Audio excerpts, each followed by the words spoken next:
These are the blunders from down thunder that made Australia great.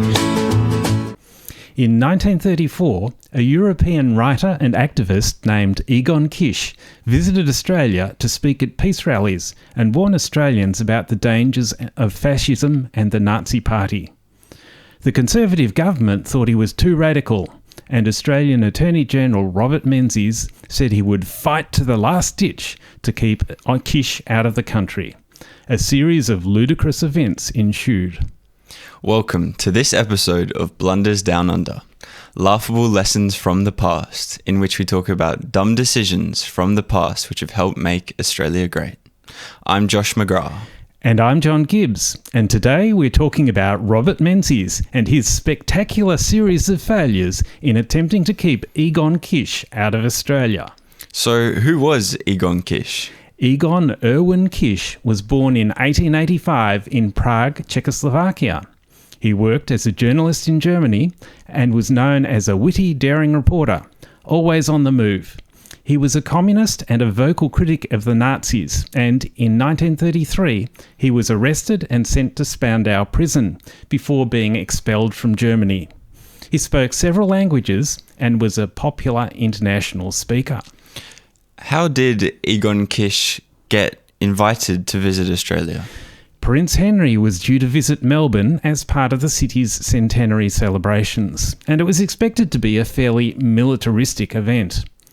The Australian section of the World Committee Against War and Fascism had planned a rival event, the Second All-Australian Congress Against War and Fascism, to take place at Port Melbourne Town Hall from 10 to 12 November 1934. Kisch was one of the invited speakers.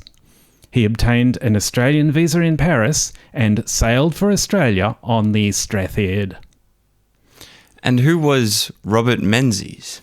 Born in 1894 in Victoria, Robert Menzies was proud of his Scottish heritage and preferred his surname to be pronounced in the traditional Scottish manner as Minges, which gave rise to his nickname Ming the Merciless. He worked as a lawyer in Melbourne and then entered state parliament, becoming Deputy Premier of Victoria. In 1934, he resigned from the Victorian Parliament and was elected to the Australian Parliament as the member for Kooyong, and he was immediately appointed Attorney-General. Why didn't Robert Menzies want Egon Kisch to enter Australia? In the mid-1930s, the Australian government trusted the fascists in Europe more than communists. Kisch was a Jew and a communist. He'd been jailed in Germany and then deported. He'd been refused entry to Britain. So the Conservative Australian government decided that Kisch was an undesirable person, and Robert Menzies, as the new Attorney-General, was keen to do whatever it took to keep him out.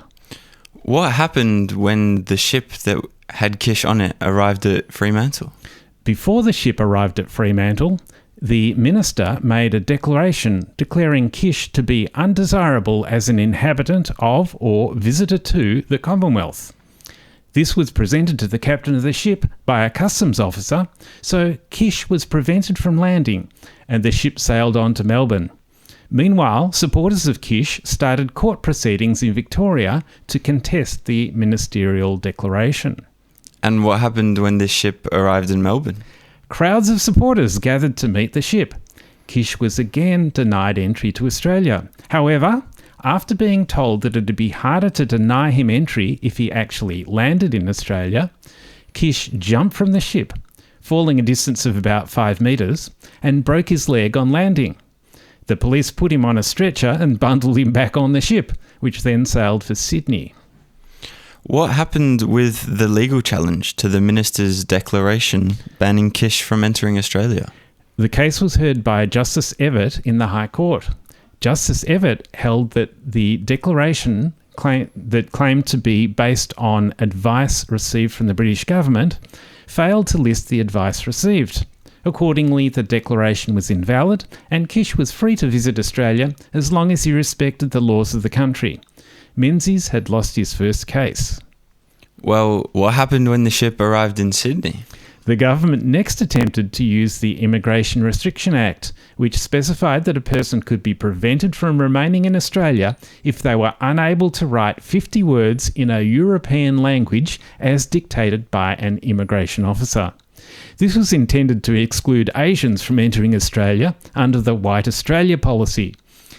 Egon Kisch was fluent in numerous European languages, so they gave him the dictation test in Scottish Gaelic, and Kisch failed. Kisch's supporters appealed to the High Court, which ruled that Scottish Gaelic was not a European language. Menzies had lost his second case. And what did the government do next?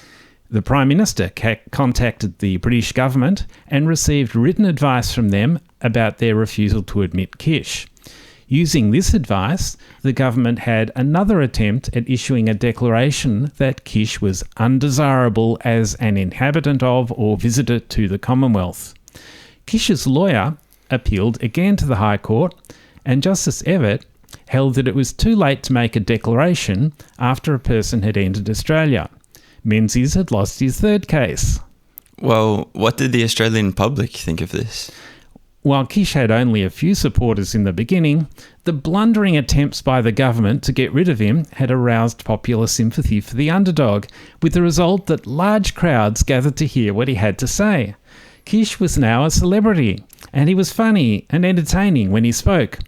He'd previously signed his name as Egon Kisch Writer, but now he signed as Egon Kisch Jumper, in memory of his famous jump from the ship. How did the Australian government eventually get rid of Kisch? According to Egon Kisch, the government waited until Robert Menzies had left the country to visit England, and then they struck a deal with Kisch. They would stop all legal proceedings and pay his costs in exchange for him agreeing to leave the country on 11 March 1935. Kisch had achieved far more than he'd expected by way of notoriety and publicity for the anti-fascist cause, so he agreed to the deal. What happened to Kisch after his visit to Australia? Kisch wrote a book about his adventures in Australia, entitled Australian Landfall. He subsequently went to Spain, and when the war broke out, he tried to move to the United States, but he was denied entry and moved to Mexico instead, where he stayed for the duration of the war before returning to Czechoslovakia, where he died in 1948. And what happened to Robert Menzies after all of this? Undeterred by his spectacular succession of failures in the Egon Kisch Affair, Ming the Merciless carried on as Australia's Attorney-General until 1939. After the sudden death of the Prime Minister Joseph Lyons in 1939, Robert Menzies became the Australian Prime Minister, a position which he held initially for 2 years and then for another 16 years starting in 1949, thus becoming Australia's longest-serving Prime Minister. Well, what's the moral of this story? You should never try to protect democracy by using the tools and tactics that are commonly used to undermine democracy.